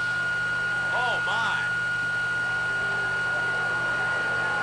Playing with fire there. Can't be hot potato on a night like tonight. That ball skipped a good 10 yards out of bounds. So the Tigers get it back, 1st and 10, and the offense now trailing. And the handoff is to the running back Dixon, and Dixon pulls across the 20 to about the 23. And it's a pickup of close to 4 yards, maybe 5. And now the Tiger fans trying to get the offense fired up. One of the bigger first down plays of the night for the Tigers. About a 5-yard gain at the 23. Martin and Mannion split wide to the left this time. Hurst running the bootleg, and he's going to be dropped back at the 15-yard line. They're going to lose about 8 yards on that play. Well, that time the defensive end for St. Joe came across, and he was penetrating, and Mike Silverthorne didn't really have any choice but to take him outside. He couldn't, you know, there's no way he was going to hook him on that particular play. And well, Lee just took the ball outside into where the block was going. It's one of those situations. Manning and Martin wide to the left on 3rd down and 13 for the Tigers. Hurst drops back, feeling some pressure, dumps it out. Sparkman's got the screen. Sparkman cuts it back to the 20, to the 25, to the 30, and upended, and he's going to have a Massillon first down at the 31-yard line. Just enough room for the Tiger first down. Well, that play right there was about one step away from breaking it real big, Dave, and then, you know, the one arm tripped him up there, but not before he picked up first down yardage. At the 31, Tigers get the first down, converting a 3rd and 13. They get 14. 1:57 to go, 3rd quarter. St. Joe's leads 7-0. Tigers with the football. Manning and Martin go wide to the left, split backfield. Harrigan split wide to the right. They give it to Sparkman. Sparkman to the 30, to the 35, to the 40, and Ryan Sparkman out near the 44-yard line. Another first down, Tigers. And suddenly the offense has woke up. He wasn't going to be denied that time. You can see that somebody lit a fire under him. First down, Massillon. I wish somebody light a fire under me right here. First down, Tigers, just shy of their own 45. Manning and Martin wide to the right this time. Split backfield. Give it to Dixon. Dixon, 45, breaks it open. Down to the 40. Pulls over down to the 35. One man to beat, and the safety back there cut him down. But another big game for the Tigers. Brian Brown was the only guy left. He came across, made a sure tackle on him, but nice job at the line of scrimmage. Brent Bach, Tommy Menchie's, nice blocks to open things up. And Devon Dixon saw the hole, broke it. We'll keep it right here, 1:27 to go. Listen to this crowd. I'll tell you what, kind of makes you wish St. Joe's would have gotten the board earlier in the game, huh? The way this offense has responded. That's what it took. 1:27 to go. 7-0 our score here. Tigers are down, and we're winding down the 3rd quarter play.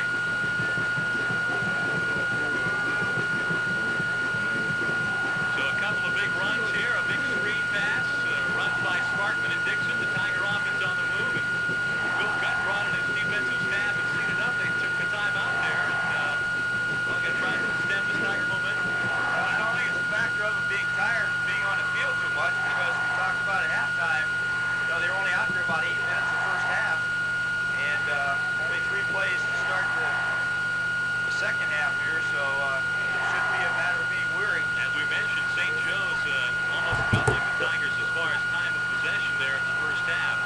So here we go, Massillon with the football to St. Joe 34. 1st and 10, split backfield for the Tigers. Give it to Dixon. Dixon to the 29, or rather to the 30, and that's about it. And he'll pick up about 4 yards, although it didn't look like it. Yeah, he made something out of nothing on that play. He really did. St. Joe defense responded to that pretty well and had pretty good coverage on it, but Lamont did a nice job of keeping the legs moving and picking up the 3 yards, 3+. Just shy of the 30-yard line. 2nd down. We'll call it 7 for the Tigers. Again, Manning and Martin wide to the right. Hurst, handoff. Sparkman breaks a tackle to the 25. Another tackle down to the 20. And down to the 18-yard line is Ryan Sparkman shredding tacklers as he goes. I'll tell you, it's intensity we haven't seen earlier tonight. I mean, they're running hard now. They're picking the knees up. They're driving the legs. And that time, you know, even as he was going down, the legs are still moving. And we haven't seen that earlier tonight. Under 40 seconds to go here in the 3rd quarter. Manning and Martin wide to the left now. Split backfield. Hurst rolling on the bootleg right. To the 20. To the 15. Lee Hurst stands up then at the 13 and then is hauled down. And he gains about 5 yards, 4 to 5 yards on that carry, depending on the spot of the ball. Again, some positive yardage. Going off the play fake that they've had success with the last couple of plays, just laying it on the hip and turning the corner with it. And we're down to 8 seconds. This may or may not be the last play of the quarter. 6 seconds. Split backfield, 4 seconds. We're going to get the play off. Hurst hands off. Dixon. Dixon to the 10. Dixon down to about the 5-yard line. First down yardage. It'll be 1st and goal as we turn things around and headed into the lucky north end zone here. That'll start, I should say that'll end the third quarter. 7-0 St. Joe's. The Tigers knocking on the door. Let's take this time out.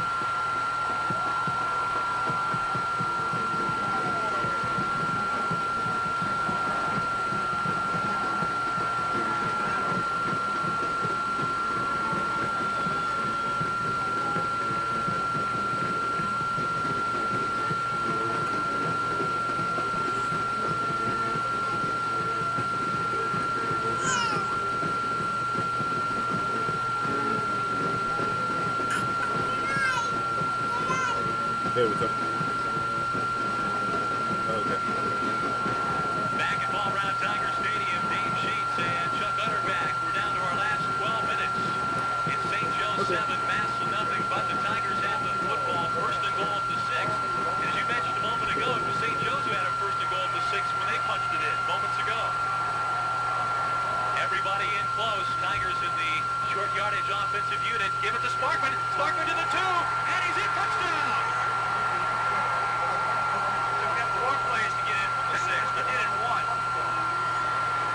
Does that count more? I don't think so. Yeah, I think the week tomorrow works out, I can get over it. How much do we owe on this one? Ryan Sparkman on a 6-yard touchdown run. And now comes up the all-important. Tigers trail 7-6. Snap back, Gary Miller's kick up. It is good. It's time now. Massillon 7, St. Joe's 7. We'll come back after we take this timeout on the WTIT.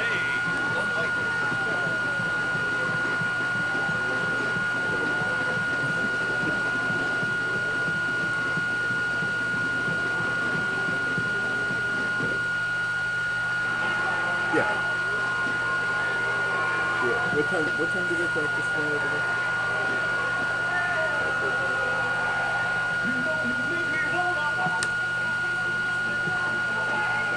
I think it works perfectly because I'm pretty sure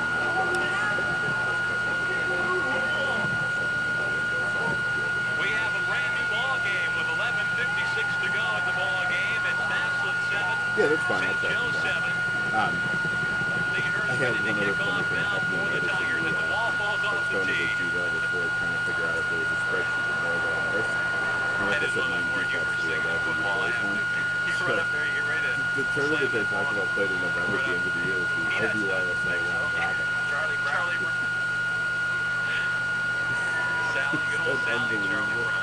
Yeah. Yeah, exactly. They'll line it up At again. least we're going to go to Hempfield. Dropping back, Sam Woodfull, the deepest of the 3 receivers, gets it way high and deep. Kiss that baby goodbye. Way back. It hits about 2 yards short of the No, back we're in line of the end Hempfield zone. next Oh, he week. hammered it. And it's not About Hempfield, went we're at back Hempfield earlier, High School and, next week for a round robin. the Tiger perspective, that's No, nothing but a bonus.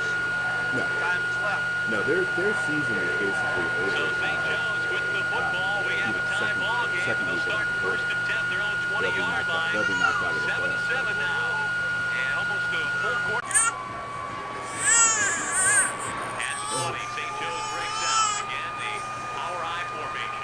3 setbacks in a row. And they give it to the second back, and that is Clark, and he gets a yard and no more.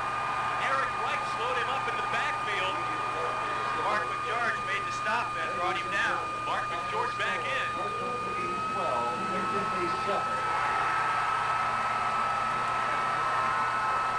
And they're going to give Clark a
flag that flies, so kick it, but there's a flag on the play.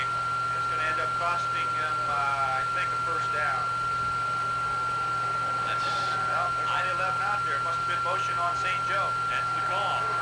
I think even if, depending on where the spot of the ball is, obviously, but I think it's a little more than 5 yards. It may have been just short of a first down if it would have been against the Massillon Tigers. I thought the possibility of 12 guys on the field with people running on and off, but they were down to the legal limit. Well, now the Tigers bring in another defender. And now they're still trying to get 12 guys out there. And they're going to get a penalty flag against the Tigers as the punt is away, and it goes out to the 40-yard line. But again, it's going to go again. And it's going to be a 5-yard penalty assessed against the Tigers, and St. Joe's is going to get another kick. Not if it's unsportsmanlike conduct with 12 guys out there at the 15-yard line. You're absolutely right.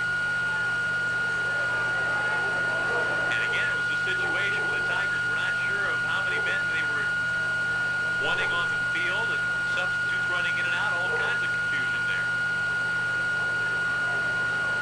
Hi, Matthew. They're trying to sort it out down there, and talking to the defense or offensive captain Bill Spleet from St. Joe.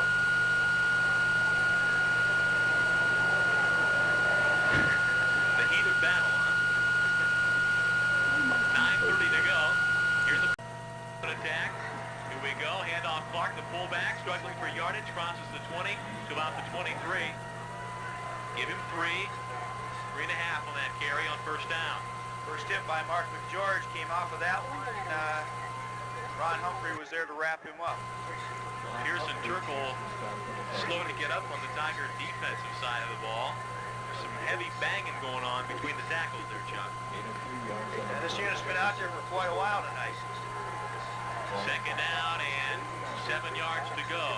St. Joe's sending 3 receivers to the right. One is in the slot. Lone setback Clark. They give it to him straight ahead. Clark to the 25 to the 26. Craig Turkle hanging on. And somebody else down low there for the Tigers. I believe Roth is in there. Again, they tried their simulated starts from their running back spot and jumping the tight end up to split him out, trying to draw the Tigers offside, but it didn't work that time around. But picked up yardage to bring them to third and just a little bit over 3. At the 27-yard line, they have to get to the 30. 2 receivers to the right and a slot to the right. Clark running the option is Miller, 25. Miller to the 29, to the 30, leans in. He's got the first down at the 31. Joe Pierce met him, but Miller was able to just get past him, and he's got the St. Joe first down. A big hit right there at the 30, but Miller was able to come across the 30-yard line before Chad Buckland brought him down to stay at about the 31. 6:30 to go, clock running, 7-7 our score. And St. Joe has the football and a first down now at their own 31-yard line. And now time becomes a factor. 6 minutes, 18 and counting. 2 receivers wide to the left, a slot to the left, and Clark the lone setback. Now they send Woodfolk in motion, running to the right. Miller drops back, looking, now tries to run. 30, Eric Wright runs him down, and Joe Pierce helps out back at the 29. He got away with a little bounce on the left side there. The left guard, left tackle, number 60. He's the left guard, maybe a 70. Got a bounce there early out of his stance, and they got away with that. Then they tried the little quick pop pass. It wasn't there. Quarterback forced to run it, and that's been a bonus all night for the Tigers. Whenever they look to pass, it usually ends up negative. Second down and 12 for St. Joe's at their own 29. 2 receivers go out to the right, slot right, lone setback. Miller drops back, rolling right. He's looking, he fires over the middle. He's got his man wide open, and Chris Stevers with the catch at the 42-yard line of St. Joe's, and he's got enough for a first down for the Vikings. And that's about the best ball Miller's thrown tonight. Yeah, I think there's a little bit of a mix-up in the call that time in the secondary, because there's a little discussion on the sideline between the coaches as to who's in what coverage. And there was a great big opening right in the middle of the defense that time where he just stood in there and caught the ball and fell down with it. Wishbone attack, 1st and 10. Handoff, Clark, the fullback. He breaks a tackle. He breaks another tackle. He's into Tiger territory all the way down to the 46-yard line. And they bottled him up pretty good in the second half until that run by Steve Clark. And he's got it down to the Tiger 45. And we're down to 5:04 to go. We're tied at 7. That time it was Chad Buckland hanging on for dear life back there to keep him from breaking away. Hard-nosed runner. He just keeps banging at you in there, and it doesn't get any lighter. At the 45, again the Wishbone. St. Joe's. Hand off to Woodfolk. Woodfolk, and he gets inside the 45 to the 43. Ronnie Humphreys there to drag him down. Ron Humphrey on the stop. And it's going to bring up 2nd down and 7 now. And again, the clock really becoming a factor now. We're down to 4.5 minutes. Just outside the Tiger 42. St. Joe's taking their time in the huddle. Come out in the stacked I formation. Hand off, Clark, the fullback. Clark pounds to the 40, maybe the 39. And it's going to bring up 3rd down and 5 now for St. Joe's. Things were stacked up pretty good on the St. Joe offensive left side where he took the ball, but again, as he's done several times tonight, he just kind of hurdles up over the top of him. Ends up picking up another 3 or 4. Well, obviously now you're in 4-down territory as well. 3rd down and 5 inside. Stacked I. Give to Clark. No, Miller keeps it the option, and he's down to the 36 as he plows for yardage, and he's, I guess, real close to the 35. Depends on where they mark it. Looks about like 36-yard line. Looks like he's going to have maybe a yard, maybe a little bit less. Joe Pierce made the hit for the Tigers, and you're right, a little less than a yard. It's 4th down, St. Joe. 3:10 to go, clock running. 7-7. Power I formation. Miller, the quarterback. Give it to Clark. 1st down. St. Joe's inside the 35 to the 34-yard line. It's a 1st down, Vikings. Stops the clock as they move the chains. Exactly 3 minutes to go. St. Joe's not appearing to be in any kind of a hurry here. No, this fits right into what they want to do. Get down as far as they can take it. Pretty decent kicker, although into a very stiff wind. At the 33, Miller running the option. Pitches it back. Woodfolk's got it at the 30 and out of bounds near the 29-yard line, and Woodfolk did a nice job to grab that ball as the pitch came back at his ankles. And that looked like disaster. But he grabbed it. Had the pitch been up, though, it could have been disaster the other way because they had leverage on the outside of the Tigers secondary. At the 29, it's a gain of 4 yards for the Vikings. 2nd and 6. We're down to 2:42 to go. 7-7. St. Joe's with the football at the Tiger 29. Give it to the first back through, and breaking through is Bill Spleet, and he pushes it down to the 25, close to the 24. And he's again close to another St. Joe 1st down. And right now, the St. Joe offensive line is owning the line of scrimmage. Just inside the Tiger 25, it's 3rd down and about 2 yards to go. Down to 2:10. Stacked I. Give to Clark. Clark, the fullback, and he's met and pushed back, but I believe he is going to have enough for the 1st down. I think he got up to about the 22, and that's going to be about a yard more than he needed for the 1st down. Yeah, they're going to move the sticks again. That's it. It's a 1st down, St. Joe's, with 2:02 left. 1st and 10 for the Vikings. Well, now we start gauging field goal distance. And right now it's in the vicinity of a 40-yard field goal, which my estimation is they're going to have to get at least another 15 yards. With the wind against them, right. Again, handoff, Clark. Clark, the fullback, breaks a tackle, and he breaks another tackle inside the 10 down to the 8. He got more than that. He's down 1st and goal area right now, 8-yard line, and close to breaking it all the way. Again, he's a couple times tonight been stopped by the last man.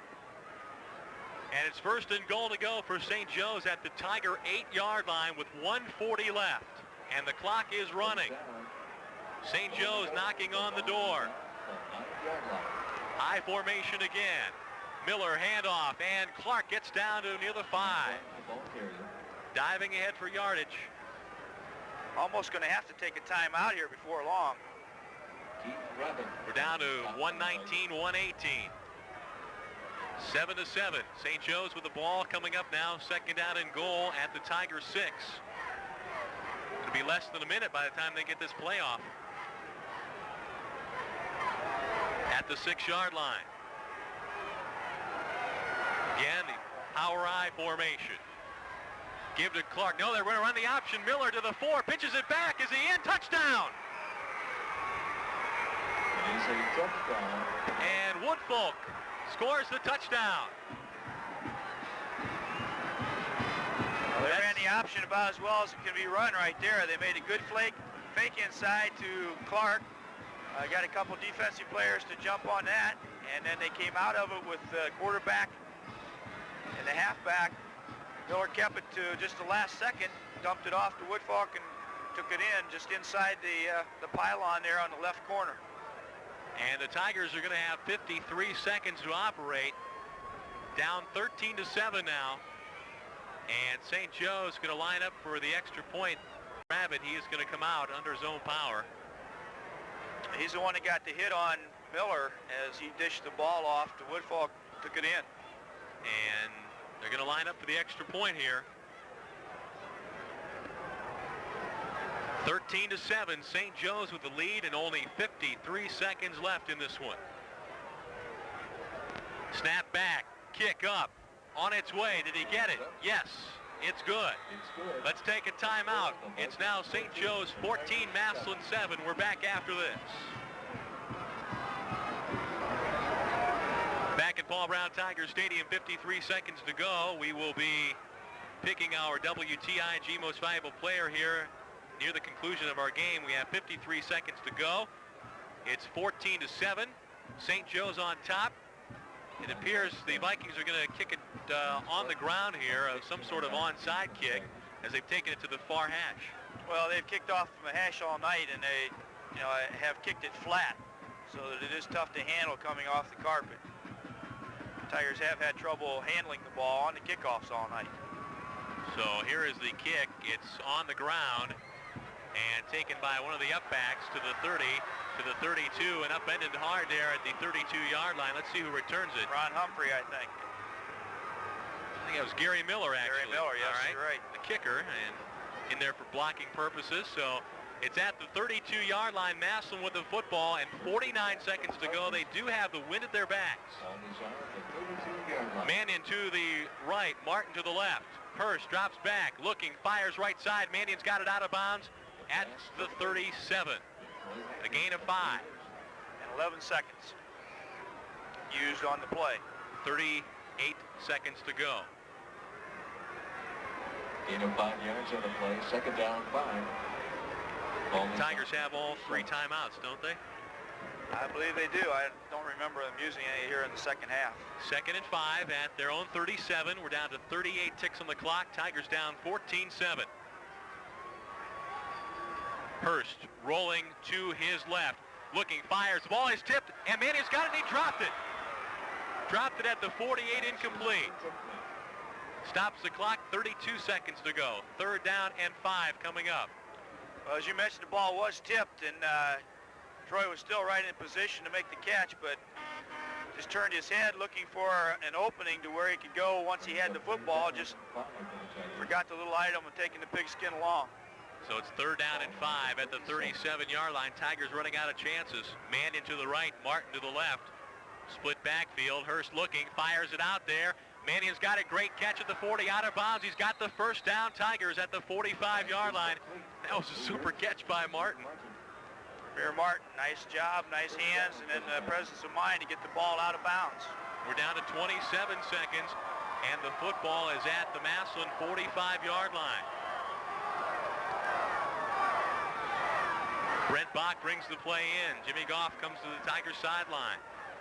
They get the first down, but again, the clock shows 27 seconds to go.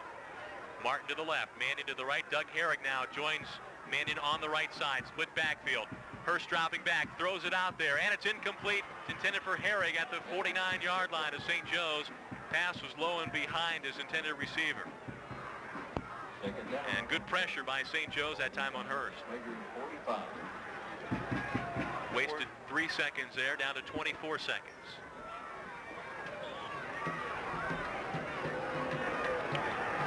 Suddenly your playbook becomes very limited.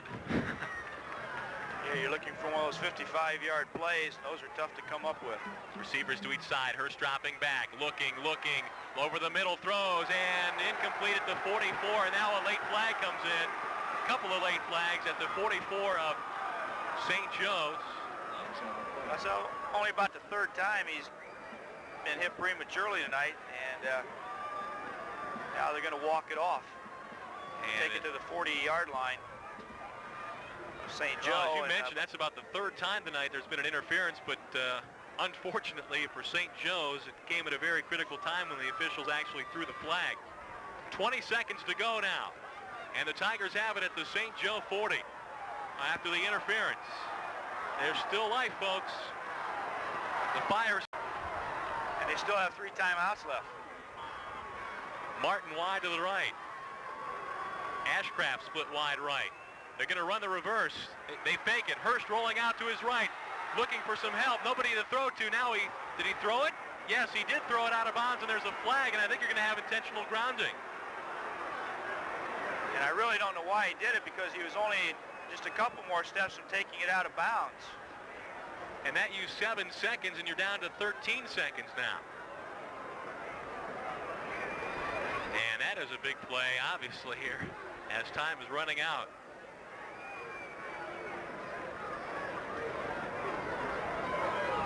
Let's wait and see where the ball will be spotted. Back at the 47. 13 seconds left. St. Joe's leads 14-7. Tigers have the ball.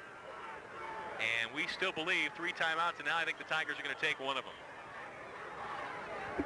Let's take a timeout as well. We'll come back after this message on WTIG.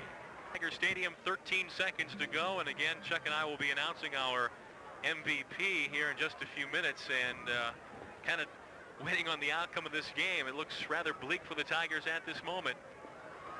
Second down and 17 to go. Tigers trail 14-7 and 13 seconds left. And here we go. Martin to the right. Mannion wide left. Dixon in the slot left. Hurst dropping back. Feeling some pressure, steps up, throws. He's got his man, Martin, and Martin bubbles the football down to 30, and St. Joe's has it. With 5 seconds to go, and that'll be it.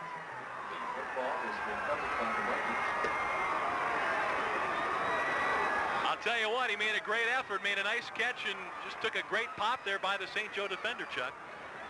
Yeah, the pass was on the money, and he had the ball in both hands. You can't really do much more than that, but a good, strong tackle, and the ball came free. And, of course, conditions as they are right now, late in the ball game, guys have been out there for quite a while.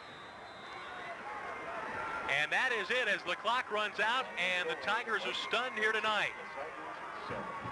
The Vikings from Cleveland St. Joe earn a big victory over the Massillon Tigers tonight by a score of 14-7. And a dejected Tiger unit out to shake the hands of the St. Joe Vikings. And Chuck, that's a hard pill to swallow anytime a loss, but especially here tonight. Well, especially after things seemed to be going well as they came back and answered that first touchdown, and then all of a sudden St. Joe came back, and you know, they weren't going to be denied either. They were looking just as hard, maybe a little bit harder to playoff spot tonight than the Tigers were, and they were equal to the challenge. So our final score here tonight is St. Joe improves to 6-2, and the Tigers slip to 7-2. It was the St. Joe Vikings 14 and the Massillon Tigers 7. We will come back and have our post-game numbers after we take this time out on WTIG. Washington High School will again bring back a tradition. Open house is scheduled for Thursday, October 26th from 7 to 9 p.m. A kickoff meeting at 7 o'clock sharp in the auditorium will begin the evening's events. We will dismiss to view the decorated rooms, the hallways, and/or doorways. And from principal at Washington High School, Al Hennon, let's meet McKinley.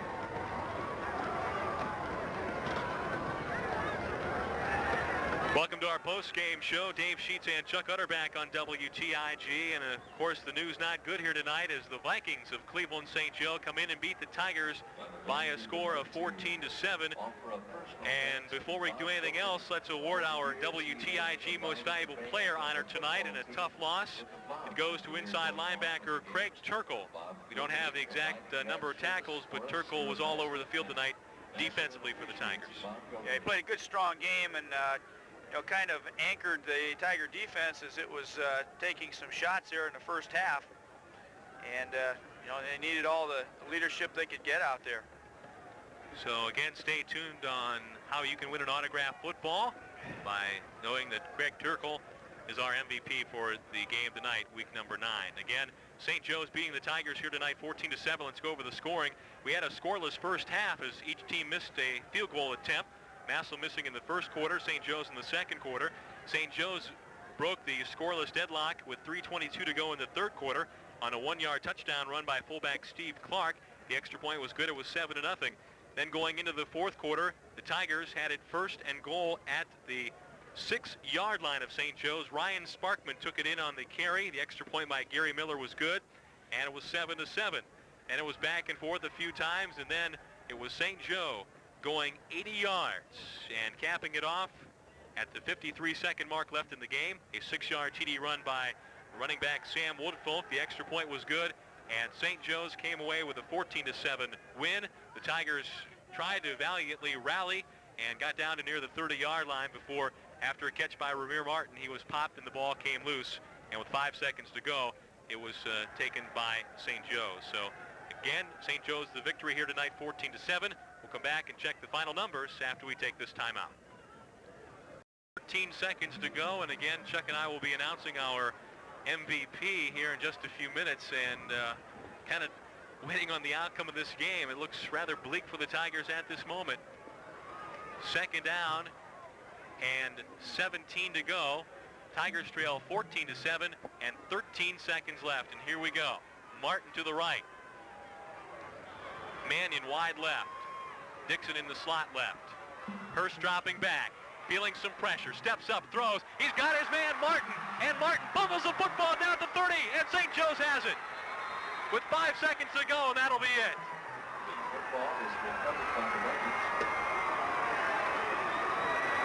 I'll tell you what, he made a great effort, made a nice catch, and just took a great pop there by the St. Joe defender, Chuck.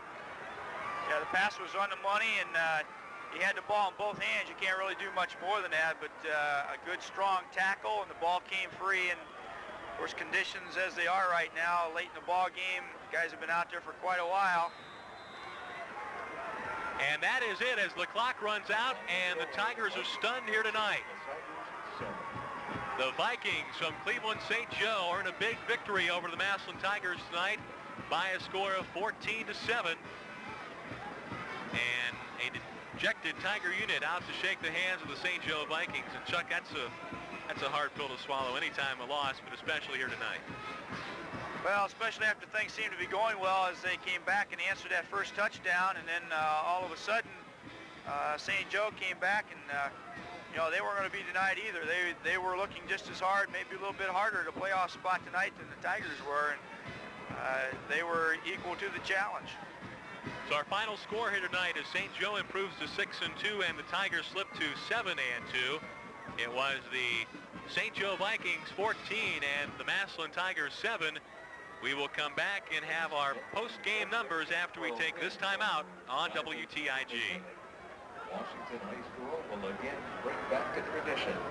Open house is scheduled for Thursday, October 26th from 7 to 9 p.m. A kickoff meeting at 7 o'clock sharp in the auditorium will begin the evening's events. We will dismiss to view the decorated rooms, the hallways, and/or doorways. And from principal at Washington High School, Al Hennon, let's meet. by a score of 14-7. And before we do anything else, let's award our WTIG Most Valuable Player honor tonight in a tough loss. It goes to inside linebacker Craig Turkle. We don't have the exact number of tackles, but Turkle was all over the field tonight defensively for the Tigers. Yeah, he played a good, strong game, and kind of anchored the Tiger defense as it was taking some shots there in the first half. And they needed all the leadership they could get out there. So again, stay tuned on how you can win an autographed football by knowing that Craig Turkle is our MVP for the game tonight, week number 9. Again, St. Joe's beating the Tigers here tonight 14-7. Let's go over the scoring. We had a scoreless first half as each team missed a field goal attempt. Massillon missing in the first quarter, St. Joe's in the second quarter. St. Joe's broke the scoreless deadlock with 3:22 to go in the third quarter on a 1-yard touchdown run by fullback Steve Clark. The extra point was good. It was 7-0. Then going into the fourth quarter, the Tigers had it first and goal at the 6-yard line of St. Joe's. Ryan Sparkman took it in on the carry. The extra point by Gary Miller was good, and it was 7-7. And it was back and forth a few times, and then it was St. Joe going 80 yards and capping it off at the 53-second mark left in the game. A 6-yard TD run by running back Sam Woodfolk. The extra point was good, and St. Joe's came away with a 14-7 win. The Tigers tried to valiantly rally and got down to near the 30-yard line before, after a catch by Ramir Martin, he was popped and the ball came loose. And with 5 seconds to go, it was taken by St. Joe's. So again, St. Joe's the victory here tonight, 14-7. We'll come back and check the final numbers after we take this timeout.